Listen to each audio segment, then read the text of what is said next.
క్రికెట్ను మతంలాగా ఆరాధించే దేశంలో అందుకు సంబంధించిన గుడి లేకపోవడం ఓ వ్యక్తిని ఆలోచనలో పడేసింది.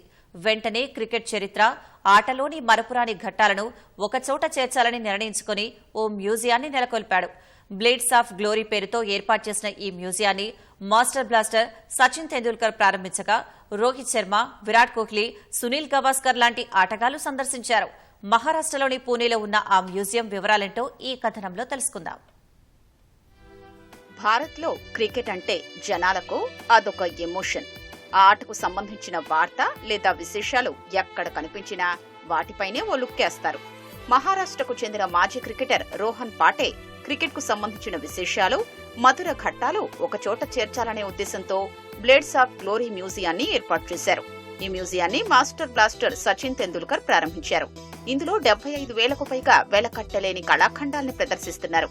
1975 నుంచి ఇప్పటి వరకు ప్రపంచ కప్లలో గెలిచిన జట్టు సంతకం చేసిన బ్యాట్లు, క్రికెట్ దిగ్గజం డాన్ బ్రాడ్మన్ ఉపయోగించిన బ్యాటు ఇందులో ఉన్నాయి. Master blaster Sachin Tendulkar cricket ప్రయాణం గురించి ప్రత్యేకంగా ఓ వాల్ ను ఏర్పాటు చేశారు.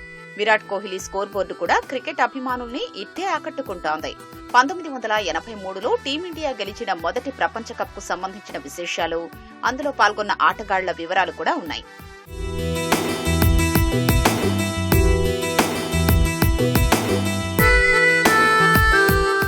పాకిస్తాన్ ఫాస్ట్ బౌలర్ షోయబ్ అఖ్తర్ వాడిన షూ, టెస్టు క్రికెట్లో మొదటిసారి వాడిన పింక్ బాల్ కూడా మ్యూజియంలో ఉన్నాయి. అలాగే వివిధ జట్లకు సంబంధించిన వింటేజ్ డ్రెస్లు కూడా అభిమానుల్ని ఆకర్షిస్తున్నాయి. 2011లో భారత్లో జరిగిన ప్రపంచ కప్ టోర్నీ నుంచి ఆటగాళ్లకు సంబంధించిన ఆటోగ్రాఫ్లు, బ్యాట్లు, బంతులు సేకరించడం మొదలుపెట్టారని మ్యూజియం నిర్వాహకుడు రోహన్ పాటే తెలిపారు. విరాట్ కోహ్లీ మ్యూజియంలో 7 గంటలకు పైగా గడిపి దిగ్గజ ఆటగాళ్లకు చెందిన బ్యాట్లను పరిశీలించాడని చెప్పారు.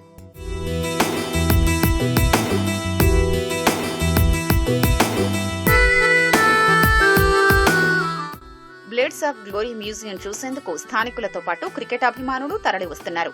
క్రీడాభిమానులు ఖచ్చితంగా ఈ మ్యూజియాన్ని సందర్శించారని ఓ సందర్శకుడు అన్నారు. మ్యూజియం ఆవరణలో రోహన్ పాటే పిల్లలకు క్రికెట్ శిక్షణ కూడా ఇస్తున్నారు.